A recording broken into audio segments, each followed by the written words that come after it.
আমার রাসূল বলেছেন, মুয়াজ্জিন যারা নামাজের জন্য ডাকে এদের মর্যাদা কিয়ামতের ময়দানে সবার থেকে উঁচা হবে। প্রাণের ভাই আমার, এজন্য রাসূলের ইতিহাসগুলো পড়েন। রাসূল দুনিয়াতে আসার আগের থেকে পড়া শুরু করেন। রাসূল নবুয়তের আগ পর্যন্ত রাসূলের জীবনে কি কি ঘটেছে তাও পড়েন। নবুয়তের পরে 63 বছর পর্যন্ত 23 বছরের জিন্দেগি নিয়েও পড়েন রাসূলের অবদান কি। এর পরবর্তীতে ইসলামী অনুশাসন, ইসলামী খেলাফতের যেই রাজ্যগুলো আছে, অনুশাসনগুলো আছে, এগুলো পড়েন, ইতিহাস জানেন। এরপরে আপনি ইসলামের পক্ষে কথা বলেন, ইসলামের বয়ান দাঁড় করান, ইসলামের অবদান মানুষের সামনে তুলে ধরেন।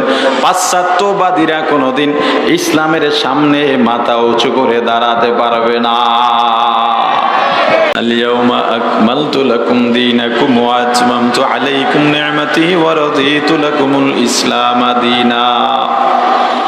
হাবিব আমার, আপনার মাধ্যমে দিন পরিপূর্ণ হয়ে গেছে। এখন যদি কেউ জান্নাতে যেতে চায়, আপনার দেখানো পথ অবলম্বন করলেই জান্নাতে যেতে পারবে। যদি কেউ জাহান্নাম থেকে বাঁচতে চায়, আপনার দেখানো পরিহারযোগ্য ব্যাপারগুলো পরিহার করলেই জান্নাতে যেতে পারবে। দুনিয়ায় নতুন আর কিছু দরকার নাই, আপনাকে ভালোবাসবে। ভালোবাসার বাস্তবায়ন ঘটালেই উম্মত জান্নাতে চলে যাবে। রাসূলকে ভালোবাসো, রাসূলকে, নিজের রাসূলকেই তো নিজে চিনলা না।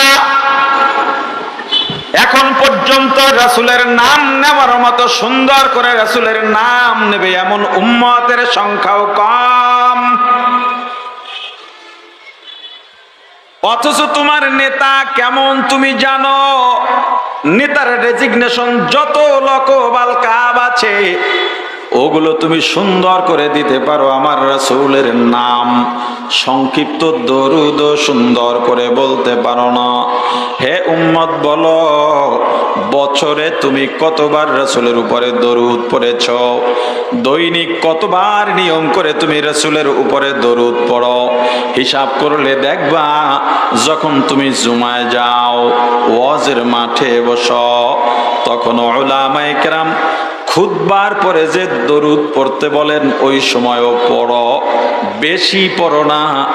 যদি হুজুর রাগ চাপ দেন তখন মিনমিনাইয়া বিড়বিড়াইয়া অল্প পড়ে, তাও হক আদায় করে পড়ে না। অথচ তুমি দাবি করো তুমি রাসূলের উম্মত, রাসূলকে ভালোবাসো।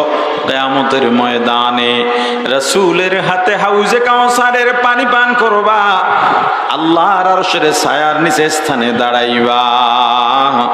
তোমার চেয়ে বোকা দুনিয়ায় আর কেউ হতে পারে না।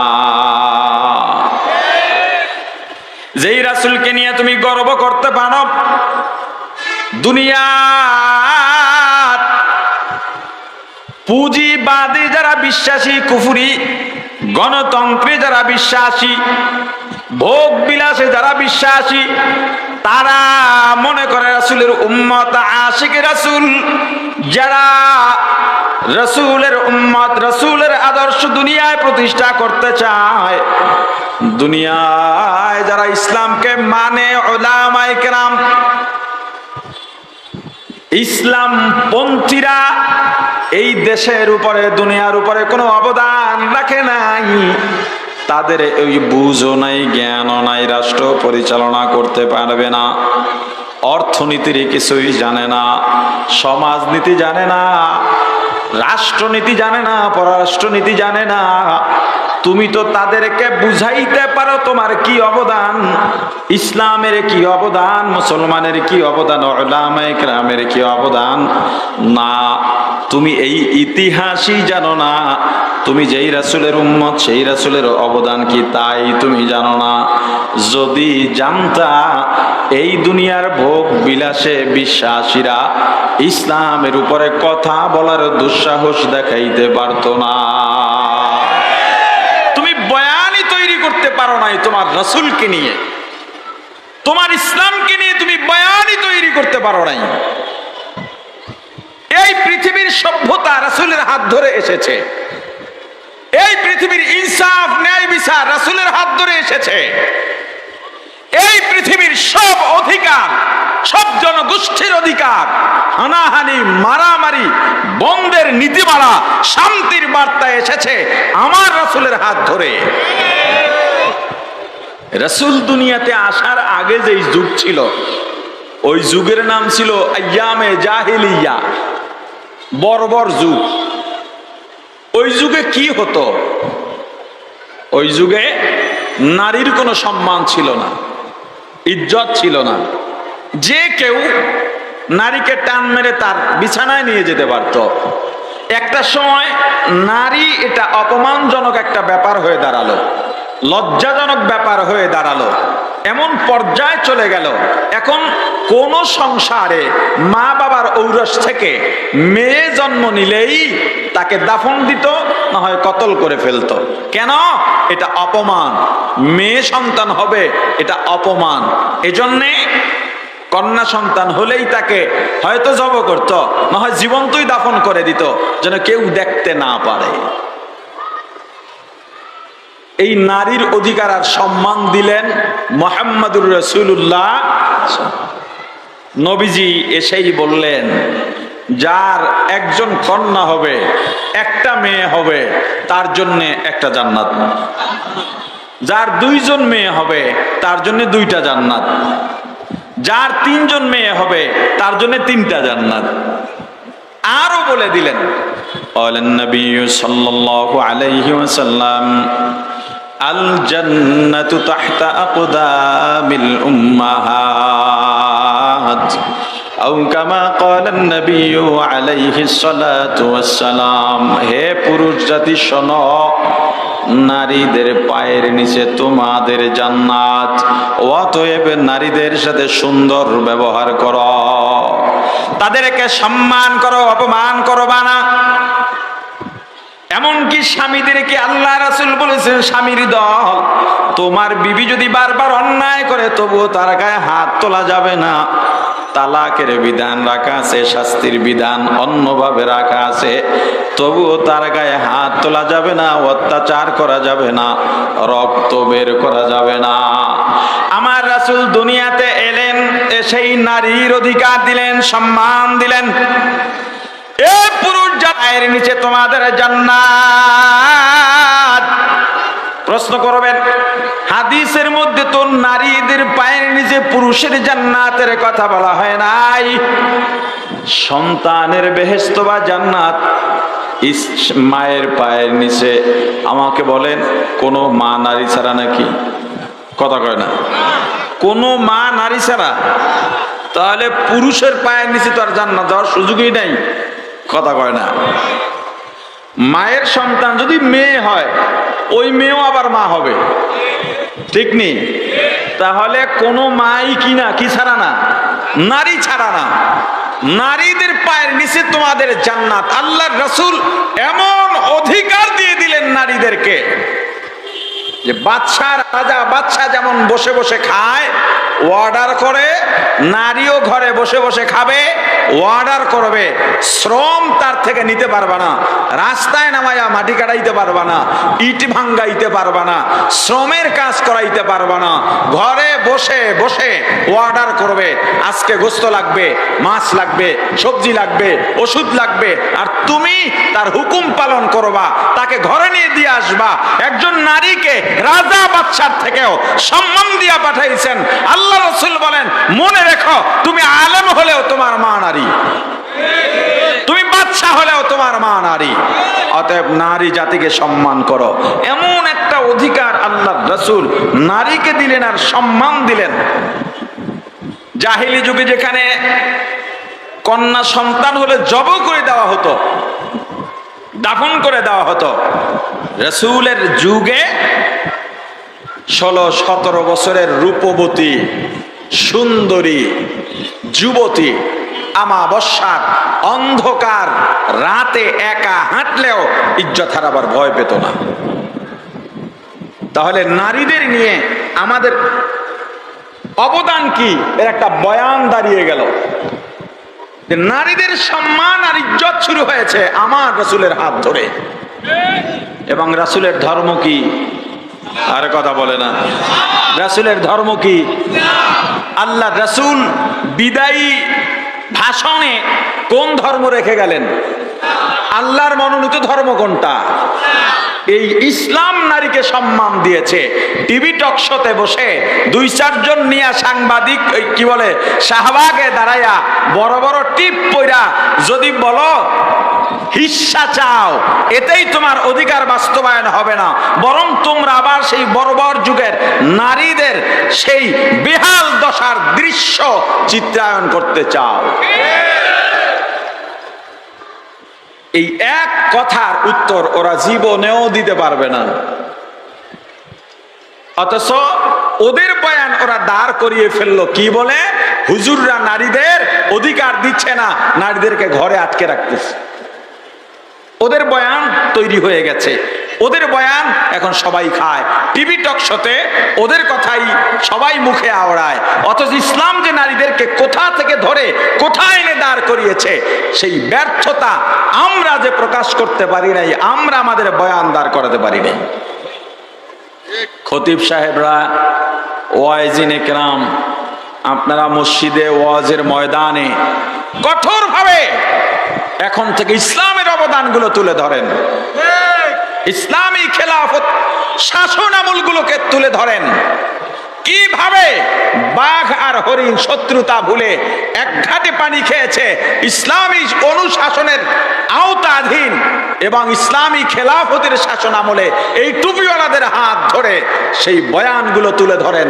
ইসলামের অবদানকে মানুষকে একেবারে কর্ণকুহরে ঢুকিয়ে দিন যে ইসলাম ছাড়া এই দেশ না, পৃথিবীর কোনো গতি নাই, শান্তি একমাত্র ইসলামেই আছে, অন্য কোথাও নাই। আমার রাসূল দুনিয়াতে আসার আগে আইয়ামে জাহিলিয়ার যুগে গোত্র গোত্র মারামারি হতো। প্রত্যেকটা পয়েন্ট ভালো করে ধরবেন। গোত্র গোত্র মারামারি হতো আধিপত্য নিয়ে। বড় একটা অংশ সেই জাহিলি যুগকে আবার এখন বাস্তবায়ন করতে চায়। আমার দেশও এখন গোত্র গোত্রের ব্যাপার না থাকলেও দল দল ব্যাপার আছে না নাই? আধিপত্য নিয়ে মারামারি হানাহানি আছে না নাই? আর ইসলাম রাসূলের আদর্শ ধারণ করে ওলামায়ে কেরাম বলতেছেন এটা করা যাবে না। আমাদের কি পেশি শক্তি নাই মনে করেন? আরে কথা বলে না। আলেমদের কি পেশি শক্তি নাই? আলেমরা কি এই আধিপত্যের লড়াই করতে জানে না, বোঝে না? ব্যবসা জানে না, রাষ্ট্র চালানো বোঝে না, সমাজ চালানো বোঝে না, আধুনিকায়ন হতে কি কি লাগবে এটা কি আলেমরা বোঝে না? আমাদের পেশি শক্তিও আছে, জোরও আছে, ক্ষমতাও আছে, প্রভাবও আছে, কিন্তু ওলামায়ে কেরাম এদিকে না গিয়ে শান্তির পথ কেন বেছে নিলেন? কারণ আমাদের সামনে রাসূলের আদর্শ আছে। আমরা রাসূলের আদর্শ নিয়ে সামনে বাড়ি, তবে আমরা ঝগড়া করি না, ফাসাদ করি না। তুমি যদি আমার পায়ে পাড়া দিয়া ঝগড়া করতে চাও, ঝগড়া আমরা তখন করব। আমার পায়ে পাড়া দিলে তো আর আমি চুপ থাকবো না, কথা বলে না। তুমি যখন ইসলামের বাধা হয়ে দাঁড়াবে তখন তো চুপ থাকা যাবে না। আর বোকার স্বর্গে বাস না করে ফিরে আসেন। শান্তি কোথায় খোঁজেন? গতবার ধলামেয়া, এবার কালামেয়া, আবার সামনের বার ধলামেয়া, পরের বার কালামেয়া। এই ধলামেয়া আর কালামেয়ায় আর কতকাল আটকে থাকবেন? হ্যাঁ, এবার ফিরে আসেন। গোত্র গোত্র আধিপত্য নিয়ে মারামারি হতো, এমনকি সাদা আর কালো বর্ণবাদ, কালোদেরকে সাদাওয়ালারা, সুন্দরীরা, সুন্দর চামড়ার মানুষেরা কালো চামড়ার মানুষকে মানুষই মনে করতো না। এদের সাথে বিবাহ বন্ধনে আবদ্ধ হতো না, আত্মীয়তার সম্পর্ক করতো না, একই বাজারে বাজার করতো না, একই বসতিতে তাদেরকে ঘর উঠাইতে দিত না, তাদের সঙ্গে লেনদেন নাই, চলাফেরা নাই, আচার ব্যবহার সবকিছু বন্ধ। কারণ কালো ওরা মানুষই হতে পারে না। আমার রাসূল এসে সারা পৃথিবীর মানুষকে লেবেল করে দিলেন। ওই সময় ধনী আর গরিব ধনীরা গরিবদের মানুষই মনে করতো না। গরিবরা হতো অত্যাচারিত, তাদেরকে অত্যাচার করা হতো, নির্যাতন করা হতো, হুকুমের দাস বানিয়ে রাখা হতো, তাদের কোনো মূল্য ছিল না। আল্লাহর রাসূল এসে পুরো পৃথিবীর মানুষকে লেবেল করে দিলেন। সাদা কালোর ব্যাপার নাই, ধনী গরিবের ব্যাপার নাই। মানুষের বিচার, মানুষের মূল্যায়ন চামড়া দিয়া হবে না, অর্থ দিয়া হবে না, পেশি শক্তি দিয়া হবে না, বংশ দিয়া হবে না। মানুষের সম্মান আর মূল্যায়ন হবে অন্তরের উপরে বিচার করে। কিসের উপরে? আরে কথা বলে না, কিসের উপরে? অন্তরের উপরে হিসাব করে মানুষের মূল্যায়ন হবে। يوم لا ينفع مال ولا بنون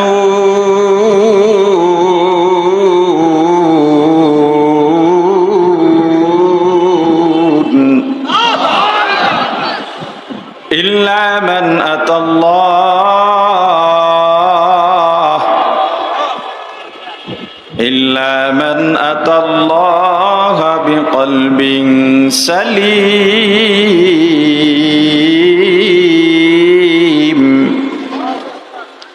لا ينفع কিয়ামতের ময়দানে কোনো উপকারে আসবে না কি মালুন, দুনিয়ার মাল দৌলত, যশ খ্যাতি সম্মান বংশ মর্যাদা প্রতিপত্তি কোনো উপকারে আসবে না। ওয়ালা বানুন, দুনিয়ার সন্তান সন্ততির নেতা নেত্রী প্রভাব প্রতিপত্তি কিয়ামতের ময়দানে কোনো উপকারে আসবে না। ধলা মানুষও উপকারে আসবে না। চামড়া সাদা হলেও লাভ নাই, ধনী হলেও লাভ নাই, প্রেসিডেন্ট হলেও লাভ নাই। কিয়ামতের ময়দানে আল্লাহর কাছে এগুলো কোনো ধর্তব্য হবে না। কিয়ামতের ময়দানে লাভ কি হবে? আল্লাহ বলেন ইল্লা মান আতাল্লাহ, যারা আমি আল্লাহর কাছে আসবে কি নিয়া? বিকলবিন সালিম, পরিশুদ্ধ কলব নিয়া, পরিচ্ছন্ন কলব নিয়া। দুনিয়ায় যারা চামড়া নিয়া হানাহানি করে, রং নিয়া হানাহানি করে, বর্ণবাদ, দুনিয়ায় যারা সম্পদের উপরে মানুষের মূল্যায়ন নির্ধারণ করে, বুঝতে হবে যেই জমানায় চামড়ার উপরে মূল্য নির্ধারণ হয়, ক্ষমতার উপরে মূল্যায়ন নির্ধারণ হয়, শক্তি আর ক্ষমতা, টাকা পয়সা প্রতিপত্তির উপরে মূল্য নির্ধারণ হয়, বুঝতে হবে ওই দেশে ইনসাফ বৈশিষ্ট্য নাই। ইনসাফ যে দেশে থাকবে সেই দেশে টাকা পয়সা দিয়া বিচার হবে না। একজন ব্যক্তি এক দরবেশের সাথে, দরবেশ সফর করেন বিভিন্ন রাষ্ট্রে। এক ভক্ত গিয়া বলল যে আমি আপনার সঙ্গে যেতে চাই। না বাবা, তুমি আমার সাথে যেতে পারবা না, তুমি ধৈর্য কুলাবা না। না হুজুর আমি পারবো। তো গেল।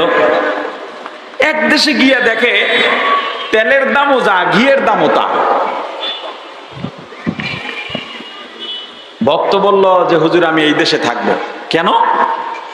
কয় ঘি আর তেল যেহেতু একই দাম, আমি ঘি খাবো। হুজুর বললেন না রে বাবা, যেই দেশে ঘি আর তেলের দাম এক হয় ওই দেশে ইনসাফ নাই। ভক্ত থেকে গেল, হুজুর চলে গেলেন। বহুদিন পর একটা দুর্ঘটনা ঘটলো। বিল্ডিং এর ওয়াল ভেঙে একজন মানুষ মারা গেছে। বিচার বসলো, বিল্ডিং কার তাকে ডাকো। ডাকা হলো, তোমার দোষ, তোমার বিল্ডিং ভেঙে পড়লো কেন? তোমার এখন সাজা হবে কি? খুনের বদলে খুন, অর্থাৎ মৃত্যুর বদলে মৃত্যু। বাড়িওয়ালা বলল কাজী সাহেব আমার কোনো দোষ নাই। তাহলে দোষ কার? বলে বিল্ডিং যে বানাইছে তা, মিস্ত্রির। ডাকো রাজমিস্ত্রিকে। রাজমিস্ত্রিকে ডাকলো। তুমি সিমেন্ট বালির হেরফের দিলা কেন? যার জন্যে ওয়াল দুর্বল হয়েছে, ভেঙে পড়ছে। আমার দোষ নাই। তো দোষ কার? দোষ হলো অমুক নারীর, যেই নারী বিভিন্ন আকর্ষণীয় জেওর অলংকার পরে আমাদের সামনে থেকে ঝনঝনানি আওয়াজ দিয়ে হেঁটে গেছে, আমরা তার দিকে নজর দিছি। এই সময় বালু আর সিমেন্টের কম্বিনেশন ঠিকভাবে হয় নাই। দোষ আমাদের না, দোষ ওই নারীর। কত নারীকে ডাকো, ইনসাফ কি আছে? কথা কয় না, ইনসাফ কি আছে? ও নারীকে ডাকো, নারীরে ডাকছে তোমার ফাঁসি হবে, বলে দোষ আমার না, দোষ কার? দোষ স্বর্ণকারের। এত সুন্দর করে জেওয়ার বানাইছে, আমি বানাই নাই। কথা স্বর্ণকারে ডাকো, স্বর্ণকার তুমি এত সুন্দর করে বানাইলা কা?